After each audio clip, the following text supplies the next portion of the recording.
Good day, ma'am. Good day, classmates. I'm going to report the writing to analyze. What is analysis? An analysis is a detailed examination of a topic. It involves performing research and separating results into smaller, logical topics to form reasonable conclusions.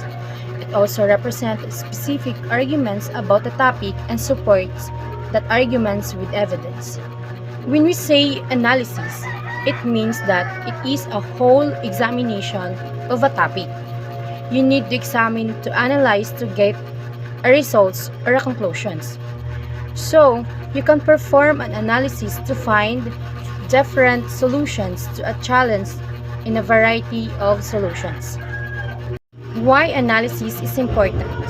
An analysis is important because it organizes and interprets data, then structures that data into presentable information useful for real-world applications. For example, a marketing analysis interprets buying patterns, market size, demographics, and other variables to develop a specific marketing plan. Let us proceed for the format and writing your analysis. Writing an analysis requires a particular structures and key components to create a compelling arguments. So there are 5 steps to help you format and write your analysis. First, choose your arguments. Second, define your thesis. Third, write the introduction. Fourth, write the body paragraphs. And 5, add the conclusions. It is where gathering information and building your arguments. Writing your analysis, it is gathering information and building your arguments. First, choose your arguments. The first step is to determine the argument you are making. The topic you analyze should be specific so you can present a clear, focused argument. These arguments should take long a strong instance so readers understand exactly what your claim is. Example, corporations should provide more work from home opportunities. So in the examples, we will see that there is a specific, clear, focused arguments. This statement specifically refers to work from home opportunities and take a strong stance on the topic. Define your thesis. A thesis statement is normally one sentence that summarizes the claims you make in your analysis. It is also the claim should be narrow enough to fit the scope of your arguments. Once you have your arguments, you can begin crafting your thesis statement. For example, corporations should provide more work from home opportunities because it creates better work-life balance, increases productivity, and improves staff retentions. So, the thesis builds on the arguments by providing specific claims which you can back up with evidence in the body paragraphs of your analysis. Understand what informations you will discuss in the analysis and in what order. And which means that introduce the topic in broader terms in the first few sentences, then state your thesis. So for example, every year more companies are adopting work from home days and seeing incredible benefits. Studies have shown that this is one of the most desired job perks for employees and one of the most advantageous for employers. Corporations should provide more work from home opportunities because it creates better work-life balance, increases productivity, and improves staff retentions. So in the analysis, in the introduction, you will put their analysis that are broader so that the readers will understand that clearly. the fourth step is write the body paragraphs. Each component of your thesis statement should have its own body paragraph and include evidence to validate each claim. So, discuss one argument per paragraph. Each paragraph will begin with the topic sentence clearly present the specific arguments you will discuss. To make sure to back up each claim with evidence, you are going to support the claim with evidence, right? So, some of the examples to get factual evidence or a trustworthy source is from journal, book, or statistical from a reputable online sources. And then don't forget to recite your sources so that you will give a proper credit to the owner. So the last steps in writing to analyze is add a conclusion. The conclusion should include a rephrased version of your thesis statements and reiterate your main arguments. So, explain the larger implication of your findings and answer any remaining questions your reader might have. So, for examples, working from home is shown to decrease employee stress, increase their productivity, and boost job satisfaction. Many employers understand these benefits and have adopted more flexible working schedules. With satisfaction rates at their lowest in the last 2 decades and job-related stress at its peak, it's important for more companies to start considering the benefit of work from home days. So in the examples are we understand that it is a conclusion because it replaced the version of your thesis statement, all the body paragraphs, the introductions. This shown here in the example is a rephrase from the introduction and the body paragraphs.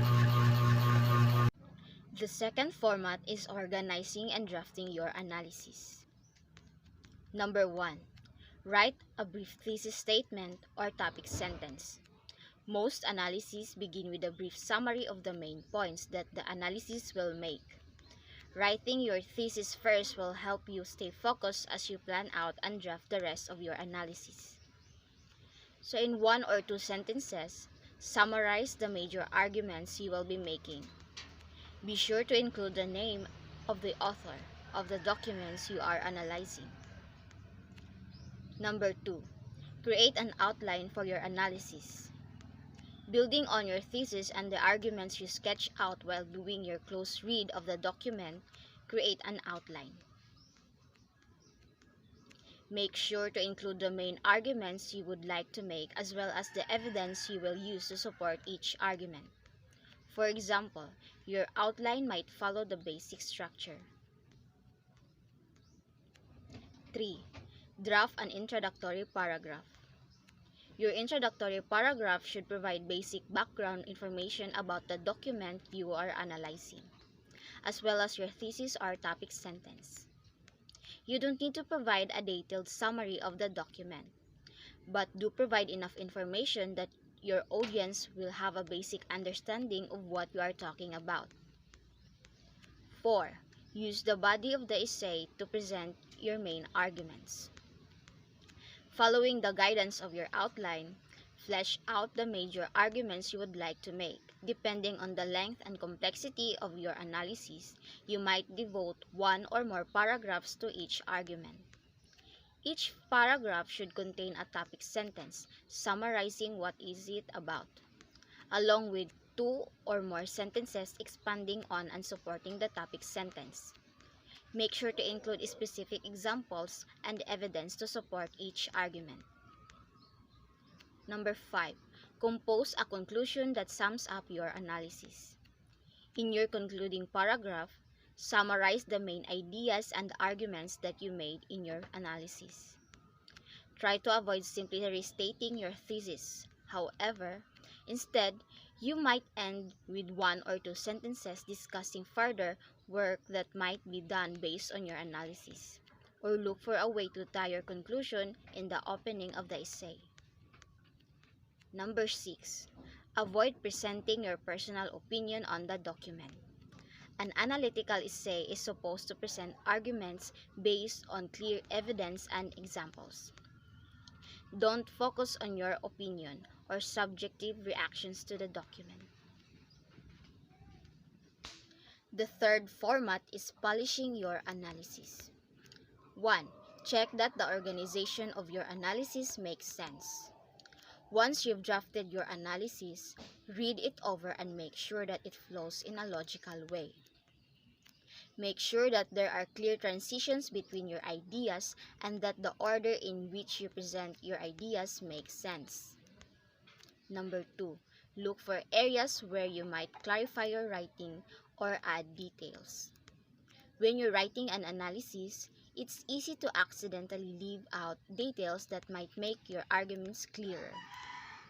Read over your draft carefully and look for any areas where you might have left out relevant information.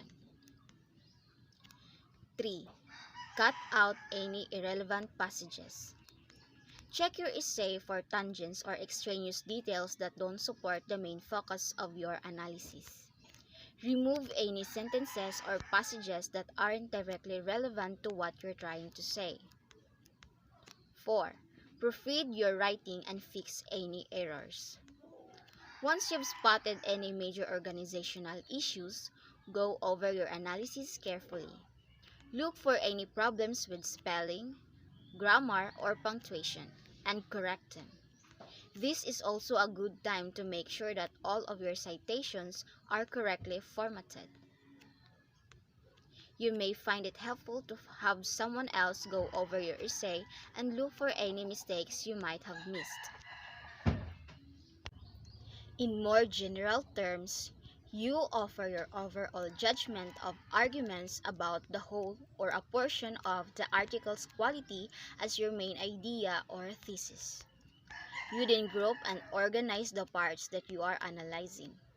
You may want to focus on mapping or outlining as you pre-write for an analytical essay, since both mapping and outlining help you picture and understand the relationship between your main idea and its supporting parts. Note that you usually create groups dealing with the content such as type of information, amount of information, and logical problems with information. Next is language like inference, tone, and point of view. Lastly, the structure such as placement of information and emphasis of information via placement. When you analyze the quality of text, analytical writing focuses on the relationship between the thesis, supporting ideas, and the language, and order in which they are expressed.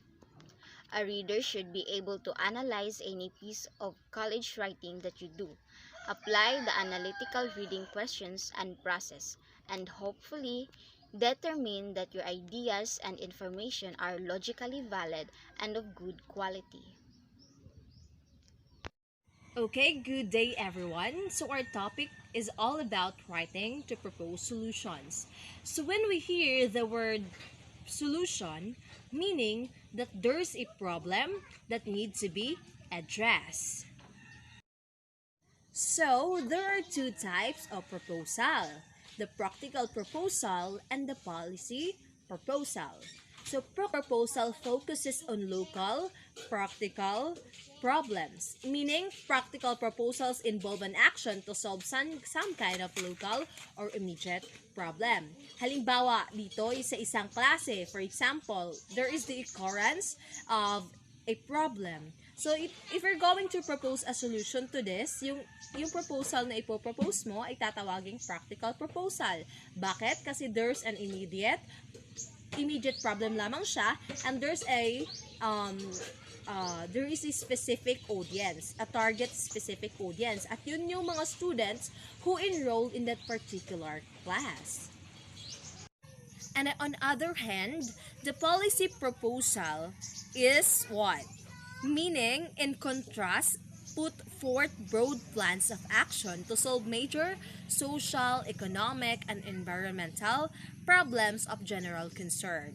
Meaning dito, if we're going to propose a solution na general yung concerns, na yung public, yung mga involved, meaning, yung proposal na ipopropose mo is yung policy proposal. Yung one example of this problem is that, it's like the coronavirus.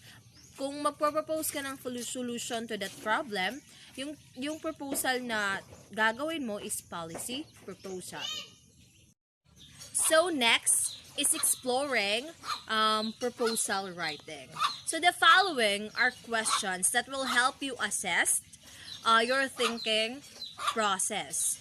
So this is important because this will help you to evaluate some ideas, claims, and come up with good decisions. Many people find it helpful kasi if you're going to evaluate yourself using this question, hindi mo makakalimutan yung mga important details na ilalagay mo sa paper mo. Okay? Okay? So next is the proposal argument outline. You need to describe problem and its significance. You need to propose your solution and justify your proposal by showing the benefits. Meaning, proposal argument is a structure of argument that focuses on presenting some kind of proposal as a solution to a problem, outlining the details of the proposal and providing good reasons to support the proposal. This type of method works well. So if you see a problem you want to fix or see change you want to make.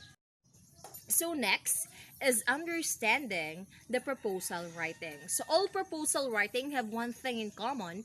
They are offer a solution to problem. They're always alternative solution, including doing nothing. Your task is to convince the reader that problem is worth solving and that your proposal will actually work. So it is important to really understand your proposal writing because it has framework that establishes ideas formally for clear understanding for the particular problem and come up with good solution. Always remember that your task there is to convince the reader. So how will you convince the reader if you as a writer don't understand your proposed solutions? So kailangan talagang naiintindihan natin yung ating solution na ipinopropose. In writing a proposal argument or proposal paper, whether it is in the field of business or in the community, or even in your research studies or thesis, they all have one goal, which is to provide a solution. Your task is to convince the reader that there is indeed a problem that is worth to solve, or let us say, when addressed, will contribute benefits to the people. And you are going to make them agree also that your proposal will actually work in solving that certain problem. Proposal argument has three main parts: the description of the problem, proposal for a solution, and the justification. So, just like any paper, it has introduction or the description of the problem. It is where you are going to state that a significant problem exists, and you will elaborate it more. Just like, for example, you are going to propose a solution or a practical proposal within your classroom. You are going to select one problem and will elaborate it in this part. And for example, poor comfort room facilities within the classroom is your chosen topic.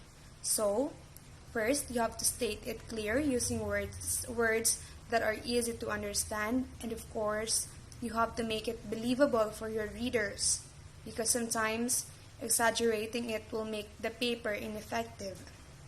After that, you will state who will be affected if there is poor facilities or comfort room inside the classroom. Of course, it will be the students as well as the teachers. And after that, the affected people, you will state the affected people.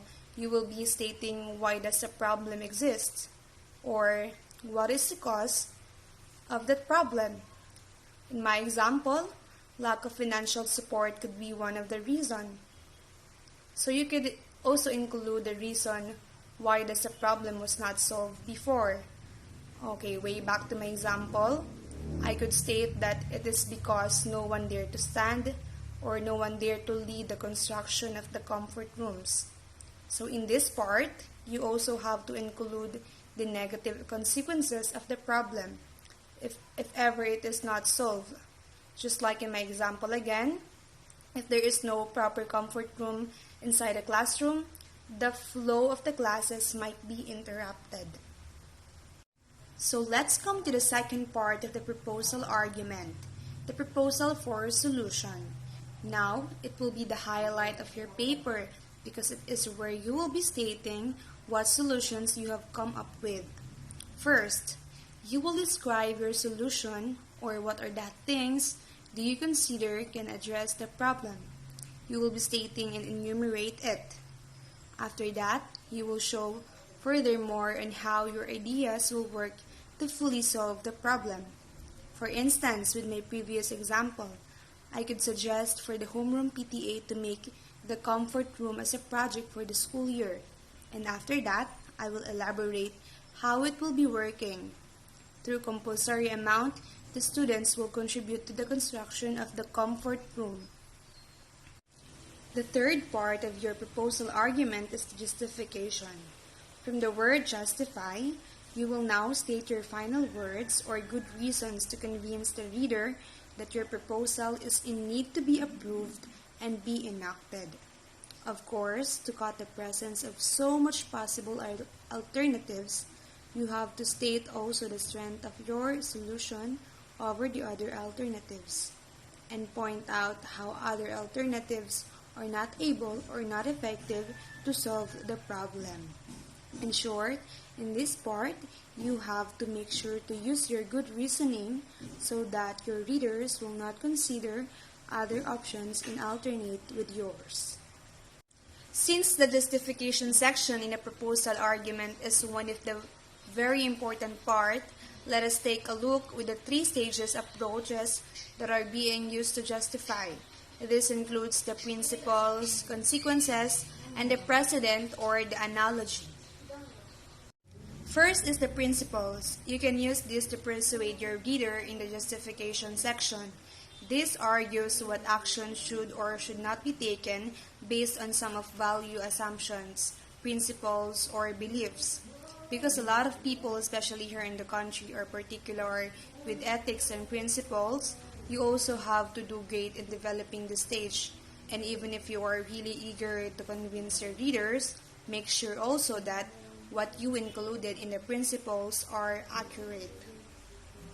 The second stage is the consequences. In this stage of justifying, this argues what action should or should not be taken place because doing so may lead to what we think good or bad. This will enable the readers to imagine the outcome if a certain problem you choose will not be solved. If you state the consequences well in the justification, you'll have more chance to persuade your readers to agree with the proposal. The last stage in justification is the precedent or the analogy. In this approach, you will have a reference to discuss because this refers to argumentation of action that should be or should not be taken place because doing so is similar to what was done in another case which turned out well or bad. This is very helpful in making your justification effective. You are just like making a future analysis or you are going to make the reader imagine what will be the future outcome of your solution by referring to other experiences. Okay, next is shaping and drafting. Shaping means organizing your material, and drafting means writing your material into sentences and paragraphs. So, meaning it is pre-writing include brainstorming, pre-writing, and questioning. Many people find it helpful to use a shape planner. So, let's start with the introduction. Firstly, you need to introduce your problem that needs solving. You need to describe why is it important to be addressed. Then you're going to give background including previous attempts to solve problem. So you remember that sufficient background information help your reader determine if you have a basic understanding of the problem being investigated. That will help you promote confidence in the overall quality of your analysis and findings. Okay, so you need to argue that problem is solvable. Meaning that you need to justify that this problem has a solution. So as what I've said, there are previous attempts to try to solve this problem but they don't come up with a solution. Meaning you're going to argue and present or propose a solution. Okay? So, 'di ba, maraming ang nag-attempt na i-solve yung problema, pero hindi sila nag-succeed. So, maaaring yung mga reader mo ay magda-doubt na sa'yo kung masusolusyonan mo rin din ba yung problema. So, by that, you're going to provide a benefits to justify na yung problema ay masusolusyonan mo. Kasi, your task there is to convince and encourage the reader na masusolusyonan mo yung problema. Okay. And the second paragraph naman, di ba you're going to propose a solution? Ilalagay mo yung proposal mo sa second paragraph. So, you need to state that the solution is succulently and explain the specific of the solution. Meaning, you need to provide an abundant of interesting thought that will help to persuade the readers. You have the solution that will give satisfaction to them. Hindi basta solution lang yung nilagay mo doon. Kailangan every details of the second paragraph has it a big impact para ma-convince mo yung reader. Of course, pagkatapos mo ng second paragraph, okay, next tayo sa next part ng paper mo, which is the justification. Justification is you're going to persuade reader that proposal should be implemented. So, presents and develop reasons 1 and 2, and also 4, and reasons to support the proposed solution. Meaning, you need to convince and persuade the readers by providing evidences, data, fact. Here, you can exactly know the benefits if your proposal will be implemented. Justification, di ba? As I've said, kailangan mong mag-provide ng benefits para maniwala sila na this solution na pinopose mo will work. Okay, so next is the summary and rebuttal of opposing view. So, from the word rebuttal, also known as an argument or counter-argument, meaning a typical response to specific points made by a person. Here, you will put the different opinions of people who do not agree with you.